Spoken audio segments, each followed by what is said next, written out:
When my daughter looked me in the eyes and told me I wasn't welcome at her wedding, I didn't cry. I didn't beg. I didn't fall to my knees like they do in the movies. I just stood there in the doorway of her apartment, holding a box of old photo albums I thought she might want for the ceremony. The kind with pictures of her as a baby. Pictures of us together. Pictures of better days. She didn't even look sorry. Her face was blank. Like she'd already made peace with erasing me from the most important day of her life. Behind her, I could see her future mother-in-law sitting on the couch, pretending not to listen. But I knew she was. I could feel her satisfaction from across the room. I wanted to ask why. I wanted to scream. I wanted to remind my daughter of everything I'd done for her. Every sacrifice. Every sleepless night. Every dream I gave up so she could chase hers. But I didn't. Because deep down, I already knew the answer. Somewhere along the way, I had stopped being her mother and started being a burden. A problem to be solved. A name to be left off the guest list. So I smiled. A soft, sad smile. I set the box down by the door. And I walked away. That was 6 months ago. And I haven't heard from her since. This is my story. It's not about anger or revenge. It's about a mother who gave everything to her child, only to realize that sometimes love isn't enough. And it's about the quiet, breaking kind of pain that comes when the person you would die for decides they're better off without you. Let me take you back. Back to the beginning. Back to when my daughter was my whole world, and I believed that nothing could ever come between us. My daughter's name is Emma. I named her after my grandmother, a woman who raised 5 children on her own and never once complained. I thought the name would give her strength. I thought it would remind her where she came from. I suppose it did, just not in the way I hoped. Emma was born on a rainy October night. I was alone. Her father had left 6 months earlier, the moment I told him I was pregnant. He said he wasn't ready to be a father.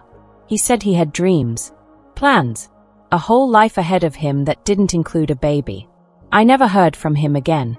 So it was just me and Emma. From the very beginning. I worked 2 jobs to keep us afloat. I waitressed during the day and cleaned office buildings at night. I didn't sleep much. I didn't have time to. But I didn't mind. Every time I came home and saw her little face, everything else just melted away. I wasn't perfect. I made mistakes. I burned dinners. I forgot to sign permission slips. I missed a school play once because I had to cover someone's shift. But I loved her. God, I loved her. She was my reason for everything. When Emma was 7, I met Richard. He was kind, steady, the kind of man who showed up when he said he would. He didn't have much money, but he had a good heart. He treated Emma like she was his own. We got married a year later. I thought we were building something. A real family. The kind I'd always dreamed of. For a while, things were good. Richard worked construction. I eventually quit my night job and started working part-time at a bakery. We bought a small house on the edge of town. Nothing fancy, but it was ours. Emma had her own room, a backyard to play in, a swing set Richard built with his own hands. I thought we were happy. I really did. But looking back now, I see the cracks I missed. The little moments that should have warned me. Like the way Emma started spending more time in her room. The way she stopped asking me for help with her homework. The way she rolled her eyes when I tried to hug her in front of her friends. I told myself it was just a phase. All teenagers go through it, right? They pull away. They test boundaries. They become their own person. I thought if I just gave her space, she'd come back to me eventually. I was wrong. Emma met Daniel when she was 19. She was in her 2nd year of college, studying business. I was so proud of her.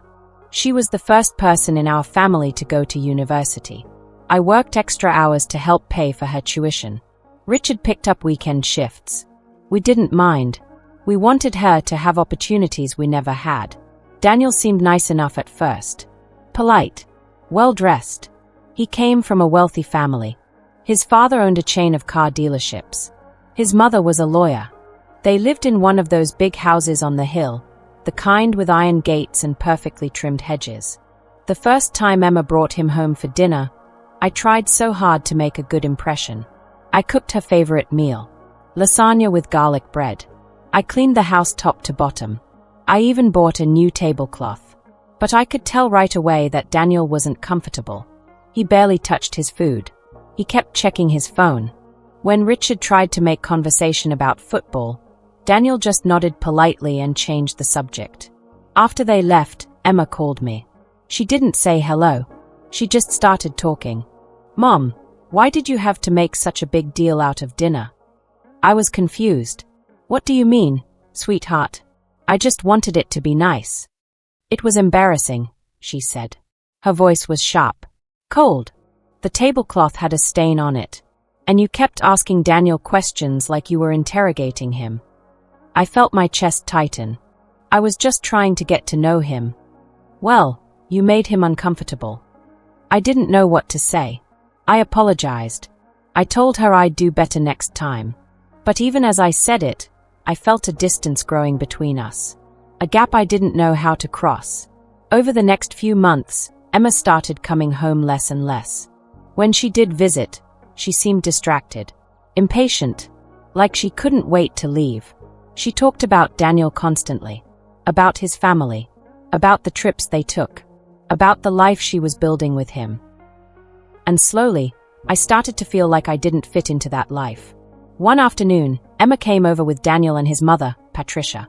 I wasn't expecting them. I was in my old jeans and a t-shirt, folding laundry in the living room. When I opened the door and saw the three of them standing there, I felt my stomach drop. Patricia looked me up and down. She didn't smile. She just walked past me into the house like she owned it. "Emma tells me you're a baker," she said, glancing around at the modest furniture, the family photos on the wall, the worn carpet. "I work at a bakery, yes," I said, trying to keep my voice steady. "How quaint," she replied. It wasn't a compliment. Daniel and Emma sat on the couch while Patricia asked me questions. About my job. About Richard's job. About where Emma grew up. Every answer I gave seemed to disappoint her. I could see it in her eyes. I wasn't good enough. My life wasn't good enough. After they left, I sat in the kitchen and cried. Richard found me there an hour later. "What happened?" he asked, kneeling beside me. "I don't think they like me," I whispered. "I don't think I'm good enough for them." Richard took my hands. "You're more than good enough. Don't let them make you feel small." But it was too late. I already did. Over the next year, things got worse. Emma stopped calling as often. When I reached out, she was always busy. Always with Daniel. Always making plans that didn't include me. I tried to be understanding. I told myself she was just in love. That she was building her own life. That this was normal. But it didn't feel normal. It felt like I was losing her. Then one day, Emma called. She sounded excited. "Mom, Daniel proposed." I should have been happy. I should have screamed with joy. But all I felt was a deep, sinking dread. "That's wonderful, sweetheart," I said, forcing brightness into my voice. "I'm so happy for you." "We're thinking about a spring wedding," she continued. "Something elegant. Patricia is helping us plan." "Patricia. Not me. Patricia." "I'd love to help too," I said carefully. "If you want me to." There was a pause. A long one. "We'll see, Mom. Patricia has a lot of experience with this kind of thing. She knows all the best vendors." I swallowed the lump in my throat. "Of course. Whatever you need."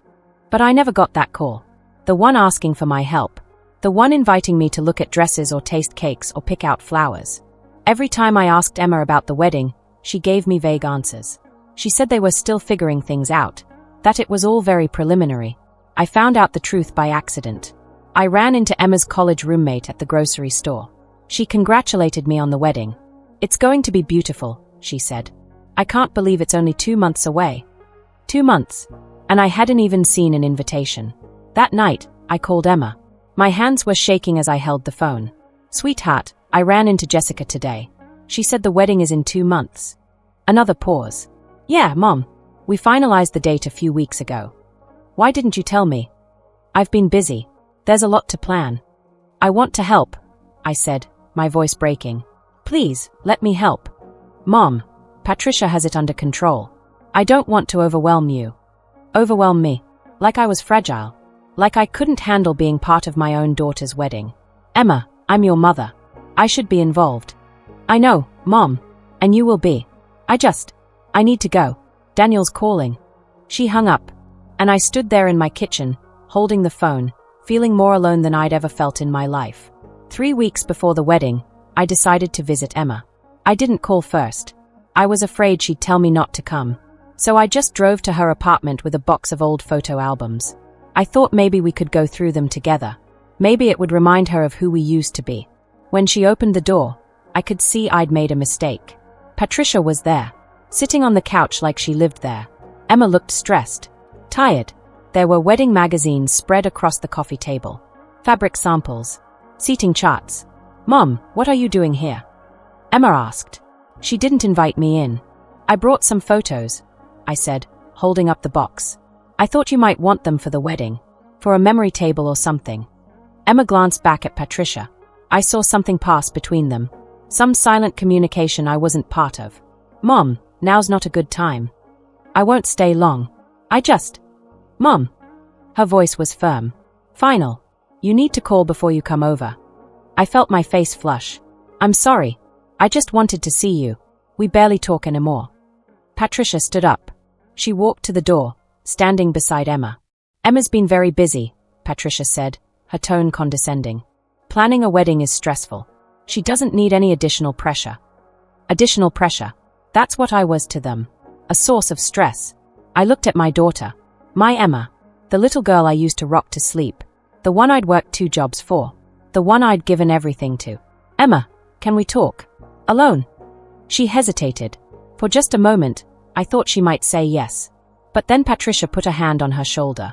"Emma has a fitting in 30 minutes, Patricia said. "We really need to go." Emma nodded. She looked at me, and what I saw in her eyes broke my heart. It wasn't love. It wasn't even pity. It was inconvenience. "I'll call you later, Mom," she said. But I knew she wouldn't. I drove home in silence. I didn't cry. I was too numb. When Richard got home from work, I told him everything. He held me while I finally let the tears come. "Maybe you should talk to her," he said gently. "Really talk to her. Tell her how you feel." So I tried. I called Emma the next day. And the day after that. She didn't answer. I left voicemails. Sent text messages. All of them went unanswered. Finally, a week before the wedding, she called me back. "Mom, I got your messages." "Emma, please. Can we just talk? I feel like I'm losing you." "You're not losing me. You're being dramatic." Dramatic. That word stung more than anything else. "I just want to be part of your life. Part of your wedding."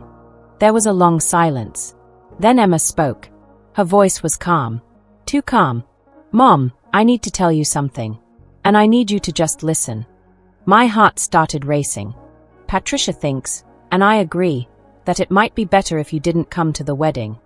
The words hit me like a physical blow. I couldn't breathe. "What?" "It's going to be a very formal event. Very elegant. And, Mom, you don't really fit in with Daniel's family. Patricia's worried you'll feel out of place. That you'll be uncomfortable. So you're uninviting me. To your own wedding. I'm trying to protect you, Mom. I don't want you to feel awkward. Protect me." My voice was shaking now. "Emma, I'm your mother. I raised you. I sacrificed everything for you. And you're telling me I can't come to your wedding because I might embarrass you. That's not what I'm saying." "Then what are you saying?" Another pause. "I'm saying that this is my day. And I need it to be perfect. And having you there, it's just going to complicate things." I felt something inside me crack. Something I didn't know could break. "Emma, please. Don't do this." "I'm sorry, Mom. But my mind's made up. I'll call you after the honeymoon." And then she hung up. I sat on the floor of my kitchen for hours. I didn't move. I didn't cry. I just sat there, staring at nothing, trying to understand how I'd lost my daughter. Richard found me there when he got home. He didn't say anything. He just sat down beside me and held my hand. "I'm not going to the wedding," I whispered. "I know," he said softly. "She doesn't want me there." "I know." "What did I do wrong?" He squeezed my hand. "Nothing, sweetheart. You did nothing wrong." But I didn't believe him. Because if I'd done nothing wrong, how did I end up here? Unwanted. Uninvited. Erased from the most important day of my daughter's life. The day of Emma's wedding. I stayed in bed. I didn't get up. I didn't eat. I just lay there, staring at the ceiling, imagining what was happening without me. Emma putting on her dress, walking down the aisle, saying her vows, dancing with her father-in-law, because Daniel's father would be the one giving her away. Not Richard. Not the man who built her swing set and helped her with math homework and walked her to the bus stop every morning for 10 years. Richard didn't go to work that day. He stayed home with me. He brought me tea. He sat on the edge of the bed and rubbed my back. He didn't try to make it better. He knew he couldn't. That evening, my phone buzzed. It was a photo from Emma's college roommate. A picture of Emma in her wedding dress, smiling beside Daniel. She looked beautiful, happy, like she didn't have a care in the world, like she didn't even notice I wasn't there. I turned off my phone, and I cried until there was nothing left inside me. The weeks after the wedding were the hardest of my life. I kept waiting for Emma to call, to apologize, to tell me it was all a mistake and that she missed me. But the call never came. I found myself thinking about all the moments we'd shared. The times I'd rocked her to sleep when she was sick. The birthday parties I'd thrown on a tight budget, staying up all night to bake her cake from scratch. The nights I'd sat beside her bed, helping her study for exams, even when I was exhausted from working double shifts. Had any of it mattered? Had any of it been enough? Richard tried to comfort me. He told me Emma would come around, that she just needed time, that Patricia had poisoned her mind, and eventually, Emma would see the truth. But I wasn't so sure. One afternoon, about a month after the wedding, I was cleaning out the garage when I found a box of Emma's old things. School projects, art supplies, a stuffed rabbit I'd given her when she was 5. She'd named it Mr. Hoppy and refused to sleep without it for years. I sat on the garage floor, holding that rabbit, and I finally let myself feel the full weight of what I'd lost. Not just Emma's wedding, but Emma herself. The little girl who used to run to me when she was scared. The teenager who used to tell me about her dreams. The young woman who used to call me just to talk. She was gone, and I didn't know if she was ever coming back. 2 months after the wedding, Emma finally called. I almost didn't answer. I was afraid of what she might say. Afraid she'd hurt me again. But I couldn't help myself. She was still my daughter. And I still loved her, even if it was killing me. "Hi, Mom." Her voice was small, tentative. "Hi, sweetheart." There was a long silence. "I'm sorry," she finally said. "For everything. For the wedding. For shutting you out. For all of it." I closed my eyes. I wanted to be angry. I wanted to yell at her. To tell her how much she'd hurt me. But I couldn't. Because all I felt was relief. Relief that she was talking to me again. "Why, Emma?" I asked quietly. "Why did you do it?" She was crying now. I could hear it in her voice. "I don't know."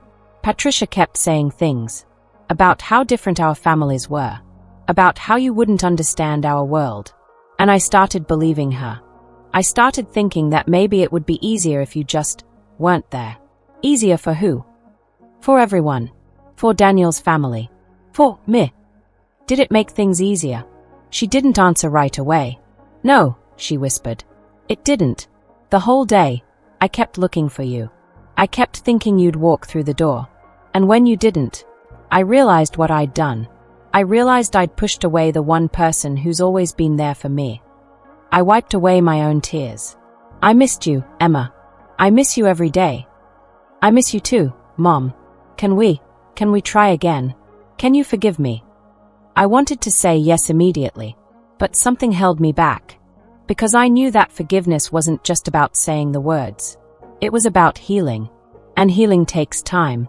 "I don't know yet," I said honestly. "You really hurt me, sweetheart. And I need time to work through that." "I understand," she said softly. "I'll wait, however long it takes." We talked for a little while longer. It was awkward, painful, but it was a start. Over the next few months, Emma and I slowly began to rebuild our relationship. She started calling more often. She came over for dinner. She even apologized to Richard for leaving him out of the wedding. But things were different now. There was a carefulness between us that hadn't been there before. Like we were both walking on eggshells, afraid of breaking something fragile. I learned that Emma's marriage wasn't as perfect as it seemed. Daniel worked long hours. Patricia was overbearing, constantly inserting herself into their lives. Emma felt trapped, overwhelmed, and for the first time, she started to understand what I'd been trying to tell her all along. That family isn't about money or status or fitting in. It's about the people who love you when you have nothing else. The people who show up, even when it's hard. The people who stay. One evening, Emma came over alone. Daniel was traveling for work. Patricia was busy with some charity event. It was just me and Emma, sitting at the kitchen table, drinking tea. "Mom, can I ask you something?" "Of course." "How did you do it? Raise me on your own. Work all those jobs. Keep going, even when things were hard." I thought about it for a moment. "I did it because I loved you. Because you were worth it. Because even on the hardest days, when I was so tired I could barely stand, just seeing your face made everything worthwhile." Emma started crying. "I'm so sorry, Mom. I'm so sorry I made you feel like you weren't enough. Like you didn't matter. You've always been enough. You've always been more than enough." I reached across the table and took her hand. "I forgive you, sweetheart. It's going to take time for things to feel normal again. But I forgive you." She squeezed my hand tight. And for the first time in months, I felt a tiny spark of hope. It's been a year since Emma's wedding. A year since she told me I wasn't welcome at the most important day of her life. A lot has changed since then. Emma and Daniel moved into their own house, away from Patricia's influence. Emma set boundaries. She started making her own decisions. And slowly, she started to remember who she was before Patricia tried to reshape her into someone else. Our relationship isn't perfect. There are still moments when I feel the ache of what happened. Still times when I look at wedding photos on social media and feel the absence of my own presence there. But we're healing. Together. Emma recently told me she's pregnant. I'm going to be a grandmother. When she told me, she cried and said, "I want my child to know you, Mom. Really know you. I want them to see how strong you are. How much you sacrificed. I want them to learn what real love looks like." I cried too. Because in that moment, I realized that even though I wasn't there for her wedding, I'll be there for this. For the birth of her child. For the late-night feedings and the first steps and all the beautiful, messy moments that come with raising a baby. I'll be there. Because that's what mothers do. We show up. Even when it hurts. Even when we're not wanted. Even when we're pushed away. We keep showing up. Because love isn't about being appreciated. It's about being present. If you're listening to this and you've ever felt invisible, ever felt like your sacrifices went unnoticed, ever felt like the people you love most have forgotten your worth, I want you to know something. You are enough. You have always been enough. The people who can't see that are the ones who are blind, not you. And if you're someone who's pushed away the people who loved you most, it's not too late. It's never too late to say you're sorry, to rebuild, to remember that the people who raised you, who sacrificed for you, who gave you everything they had, they deserve your love. Not your judgment, not your embarrassment, your love. I don't know what the future holds for me and Emma. Maybe things will get better. Maybe there will always be a scar where this wound once was. But I do know this, I survived. I kept going. And I learned that my worth isn't determined by whether other people recognize it. I know who I am. I know what I gave. And that has to be enough. Because at the end of the day, the only person whose opinion truly matters is your own. And when I look in the mirror now, I don't see someone who wasn't good enough. I see a woman who loved with her whole heart. A woman who sacrificed everything. A woman who survived being erased and still found the strength to forgive. That woman is strong. That woman is worthy. And that woman is me.